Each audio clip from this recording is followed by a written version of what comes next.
Hello everybody, welcome back to Benchwarmer Sports, and in today's video we're going to be talking about the NBA free agency period that is just going to begin today at 6 o'clock. I'm making this video on June the 30th, so NBA free agency period is just around the corner. We're going to be talking about a lot of news and rumors that have been coming around with a lot of the different stars in the league: Kyrie Irving, Damian Lillard, Tyrese Maxiell, a lot of other players that have already been dealt as well, like Joe Harris to the Pistons. And we're also going to be talking about my team, the Cleveland Cavaliers, and some of the news and rumors that have been going around, and increasingly around one player in particular who I am really high on, who is looking increasingly likely that he will be a part of the Cleveland Cavaliers next season. But before we get into that video, I just want to go on and say thank you guys so much for all of your support. If you guys have not seen my announcement on the channel a couple days ago, I am now officially a YouTube partner, and it's all because of you guys and your support. I just want to thank you guys so much from the bottom of my heart. When I first started this channel back in November of 2021, I did not think I would be able to be in a position where, I could have a loyal following on YouTube and be able to make a community and give you guys so many benefits because of it. So thank you guys so much. Also, a lot of new stuff is coming down the pike. I'm going to be able to have channel memberships. We're still working that out. And it allows you to have multiple tiers. You can subscribe for multiple tiers, and you get a lot of new benefits because of that. We're still working out the details, but there may be a podcast involved coming up soon because of that. So make sure you guys are on the lookout for that. I'll announce more stuff at a later date for that. Also, if you look at the bottom of the in the description type area, or at the bottom of the title of the video title that I have here, where you notice the bar with the like button, the dislike button, the save to playlist button. There's a new button that has just been added there, and it's called Super Thanks. So if you guys notice at the bottom of my screen, I usually have my Cash App saying that it's the best way to donate for upgrading the quality of the content here on this channel. Well, this is just another way for you guys to be able to support me, support the channel, support my growth, and support the upgrade of the quality of the content here. So you guys are able to do a super thank. You can customize the donation of whatever you want. You can make a message too, and I will be able to read it in the comment section below, and your message will be highlighted, so you will be able to stand out in the comment section down there below. It's just another way to donate to the channel and support me. So I just want to say thank you guys so much for all of your support. Also, we have also unlocked super chats, which when we do live streams here on the channel, you'll be able to donate. Your message will be able to get highlighted as well. It makes it easier for people to see your questions. It makes it easier for me to see your questions as well. So that's just another way to support this channel, and it's all because of you guys and your support from day one on this channel. Thank you guys so much for everything that you have given me and have pretty much shown that I'm able to do, and it's all because of you guys. I truly have no words to describe how giddy I am about the future of this channel, of what we could do. And a lot of stuff's going to be happening in the future that I think you guys are going to be really excited for, and I'm really excited for. But anyways, let's get on into the video. So today, we have a lot of stuff that has been going on today in terms of the NBA. We have learned that Joe Harris has officially been dealt by the Brooklyn Nets to the Detroit Pistons for a couple of second-round picks. Now, that is a pretty good pickup, in my opinion, for the Detroit Pistons, because Joe Harris is a good three-point shooter. The only problem is that he can't really stay healthy all that often. So if Detroit can get a really good, version of Joe Harris where his health can be a little bit better, which regarding the Pistons and their injury history the last couple of years, probably not saying or hoping a lot, but Joe Harris is a really good three-point shooter when he's fully healthy, when he's firing on all cylinders. We've seen that when he's been in Brooklyn. And, former Cleveland Cavalier, we had him, we traded him away. But he's a really good three-point shooter. I think the Detroit Pistons desperately needed that, especially now they don't have Sadiq Bey. Cade Cunningham's going to probably be out for another couple of months, maybe a couple of weeks. Could be back for the regular season. I don't know. But they are definitely building up some stuff. I think it's a good move for the Pistons, and it didn't really cost them all that much in terms of picks or in terms of compensation. I think it's a really good move. But in other news, what we have, Kyrie Irving. Yes, Kyrie Irving cannot stay out of the news because we have been talking and we've been hearing reports about his desire to kind of leave the Mavericks. He's going to still take interviews with the Mavericks, but we have learned a lot more teams are interested in talking to him. We know that he's going to be speaking with the Los Angeles Lakers, maybe possibly reuniting with LeBron again. I don't know how that's going to work out, but especially since the Lakers are looking more increasingly likely that they're going to re-sign D'Angelo Russell. I don't know why they would do that after what he did during the playoffs, but it's the Lakers. I have no sympathy for them. They can legitimately be terrible for all I care, but he's supposed to be speaking with them as well. The Clippers are also on his radar. He's going to speak with the Mavericks, like I said. Another one that I'm really interested in is seeing Miami. Miami, he's going to have a meeting with supposedly. And if I am the Heat, if I'm Pat Riley and Eric Spoelstra, I am avoiding Kyrie Irving like the plague, because the problem is that Kyrie Irving, when he was with the Cleveland Cavaliers, the first 5 years of when he was in Cleveland were very much, I'd probably say, the honeymoon phase of his career, where Kyrie Irving was this happy. He seemed happy, seemed like he was, firing on all cylinders. He was happy on the court, off the court. Just, a really fun guy to be around, to watch play the game of basketball. Then you got, after we win the championship in 2016, you get to the 2017 season, you could start seeing some cracks in his personality. He didn't seem to be like all that happy anymore. And we find out later on, after the Cavs trade him to Boston, he's, complaining about his spot on the team, about how he wanted to be the number one guy. He doesn't want to be in LeBron's shadow. He doesn't want to be, he doesn't want to be second fiddle to anybody. So the Cavs trade him to Boston, and he becomes the main guy there, as they drafted Jason Tatum as well, Jaylen Brown. They're still young guys. Marcus Smart's still young. So he gets traded there.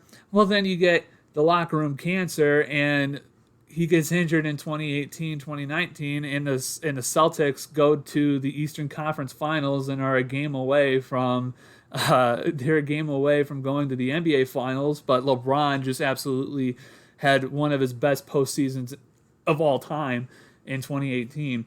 Then he gets traded to the Brooklyn Nets, and then they form the super team with Kevin Durant and James Harden, who joins in the next year, and they absolutely implode. He gets fights against the vaccine mandate with COVID, doesn't play. I think they only played 37 games with each other. Everybody was picking him to win the NBA championship. That doesn't work out. So then he goes to Dallas to team up with Luka. He gets traded at the trade deadline.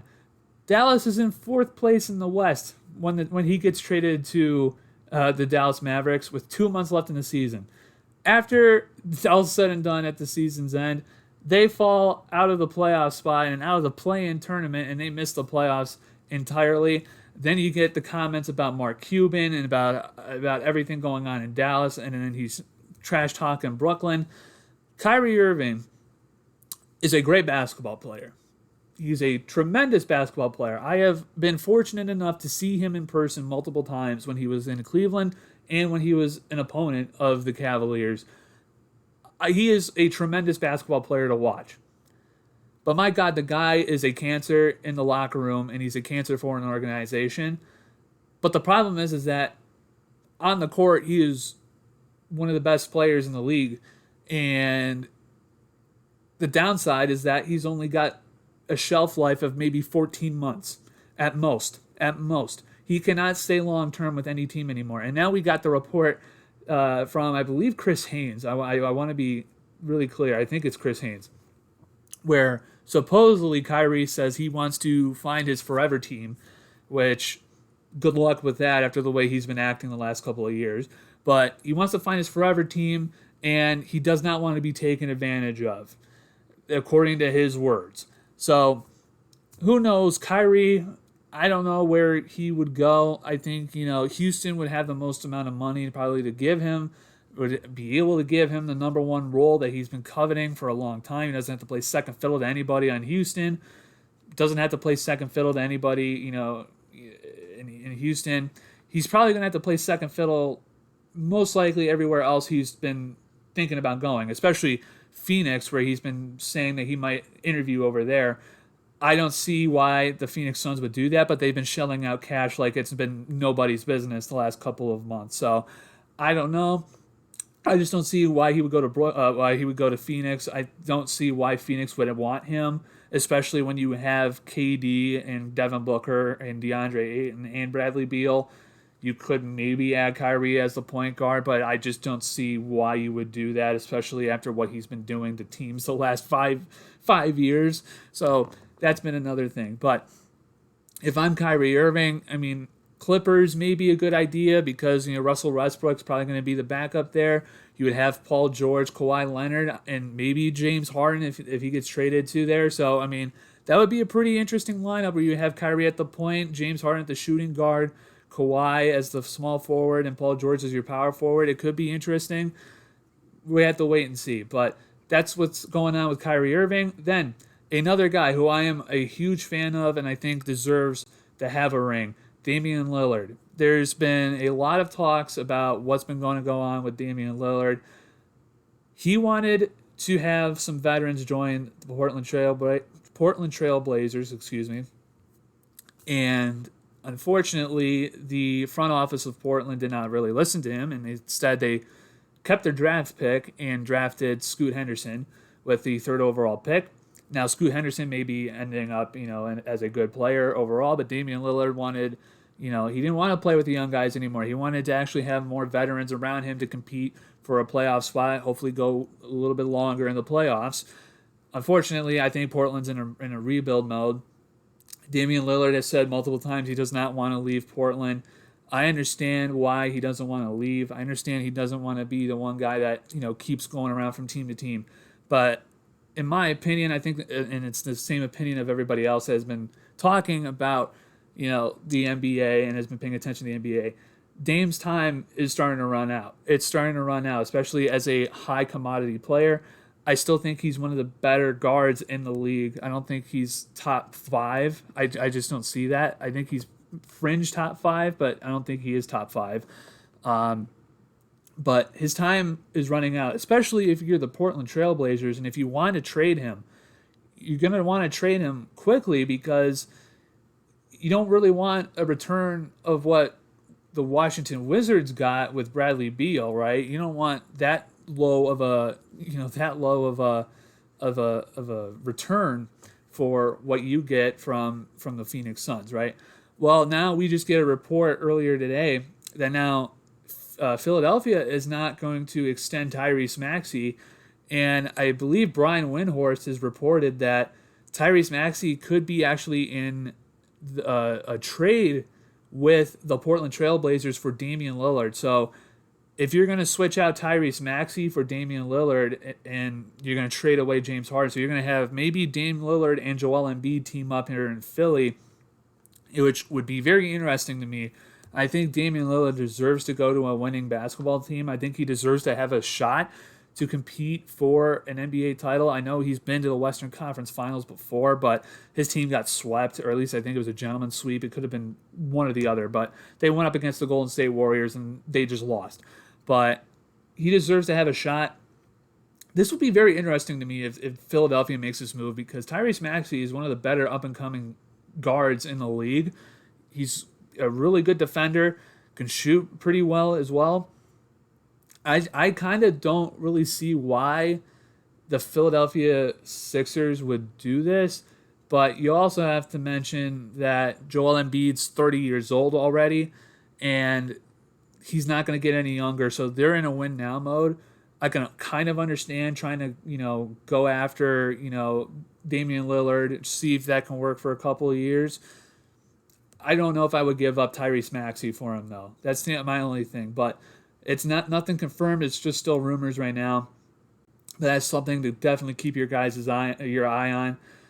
Definitely very interesting to see if that can happen for the Philadelphia 76ers, and then definitely interesting to see if Damian Lillard will finally get a shot to actually compete for a championship on a team that's not rebuilding like Portland is. But now we've gotten to the section to talk about my Cleveland Cavaliers, and we have been absolutely chomping at the bit to figure out what is going on with the Cleveland Cavaliers. We had last week, Brian Windhorst dropped the teases of all teases on ESPN Cleveland, where he's like, there is a lot of head scratching moves where I did not think that the Cavs would be able to see if this guy is available, but yet somehow they are, which made everybody in Cleveland flip out to wonder who are they trying to look for. Is Jared Allen going to be traded for Paul George? Is that going to happen? Is this going to happen? Well, we haven't really heard anything else except for that. But today we have been hearing a lot more stuff, particularly around bench players and role players, which is what I have been more interested in hearing about, what the Cavs and Kobe Altman would do with that. You got Amoni Bates in the draft with the 49th pick. You would think that he's probably going to spend the year in the G League, or at least on a two-way contract. But there are a lot of other people that have been out here, and a lot of good depth players that are still out here in free agency. Notably, Max Strus. Max Strus from the Miami Heat is a guy that I'm very interested in. Now, let's be honest, he was terrible in the finals. He was absolutely terrible in the finals. But the last 3 rounds before the NBA Finals, he was red hot almost. I mean, just absolutely torching the Nets. And I honestly would be really happy for him to come to Cleveland. And we got some words from Mark Stein that the move for Max Strus to come to Cleveland is becoming increasingly likely. So this is the player that I was teasing in the beginning. Max Strus most likely coming to Cleveland. I know he had some other suitors. I think Portland was looking at him. I think Chicago was also looking at him. I'm not too sure about Chicago, but they were also looking at him. I know there's been some rumors early in the day about, the Cavs potentially doing a sign and trade deal for Max Strus, but it's looking increasingly likely right now that Max Strus is probably going to deny the offer from Miami, and then the Cavaliers have a shot to get him. Also, I've heard that, from other reporters, I think from ESPN, they were quoted as saying that Bruce Brown from the Denver Nuggets, who was a really essential part of the Nuggets bench during their championship run, he's been gaining a lot of interest, especially from like the Pacers, the Lakers, and the Cavaliers, who have them as his number one destination, where they're trying very hard to get him. The Cavs have him as their number one option. Max Strus is their number 2 option. Honestly, I would be fine with either one of them. I think Bruce Brown absolutely is a underrated player, but right now it's looking like, at least from what I've heard, it's looking increasingly likely that he's probably going to get picked up by the Pacers, which I think would be an amazing move for them. I think the Pacers have a shot to be actually in the playoffs this year, not a play-in team, or at least not on a fringe of a play-in team. I think they can make some noise, especially with Halliburton and Miles Turner there. Very interested to see what they can do over there, especially if Bruce Brown does sign with them. But if I'm the Cavs, I would try to go after both. I think Max Strus is looking more increasingly like the guy that they're going to be able to get. And also another play that they've been looking at, especially from Philly, and I know we've been talking about Philly a lot in this video, but Georgie Niang, who's a really good three-point shooter, who's a fan favorite over in Philly, he's been on the Cavs' radar as well, along with a couple other players. Now, Kelly Oubre has been mentioned. I would not like him at all. I think he's too streaky of a guy. Plus he's never really healthy all that much. Kendrick Nunn, which, please God, no, stay away from that. He is not good. He is not good at all. Derek White, I think, is still there that they've been mentioning. And also another one that I've been really curious to see if the Cavs will be able to get is Herb Jones. Herb Jones actually had his qualifying offer denied by the Pelicans. I think it was $1.8 million, which is kind of crazy considering how talented and how essential he really was to that team. But he might be on the market too. So I think I would take a look at him as well if I'm the Cavaliers, especially as a defensive option. I think he's a really good player, especially for the Pelicans, and coming off the bench. But a lot of stuff has been going on. We still have half an hour away until this free agency period starts. A lot of rumors, a lot of speculation right now, but there's still a lot of smoke that's coming out of Independence with the Cavaliers. Very interested to see what's going to happen. There's a lot of stuff that's going to happen, and I'm definitely here to witness it. So that's going to be it for me, guys. Thank you guys so much for watching. hit that like button. It helps us out in the algorithm, gets more eyeballs here on the channel. Also, if you are new and you have not hit that subscribe button, hit that subscribe button. We're trying to get to 1,000 subscribers. Thank you guys already for all of your support. If you guys have already subscribed, if you guys have already donated, thank you guys so much for your support. I would not be in this position without you guys. We're going to have a lot of content coming out here soon that I am super excited about. And yeah, I will see you guys all in another video. We're going to be talking about Rob Manfred and how he is ruining baseball. I think you guys are going to like that video a lot. I'm going to put a lot of effort into it. So thank you guys once again. Take care, and I'll see you guys all in another video.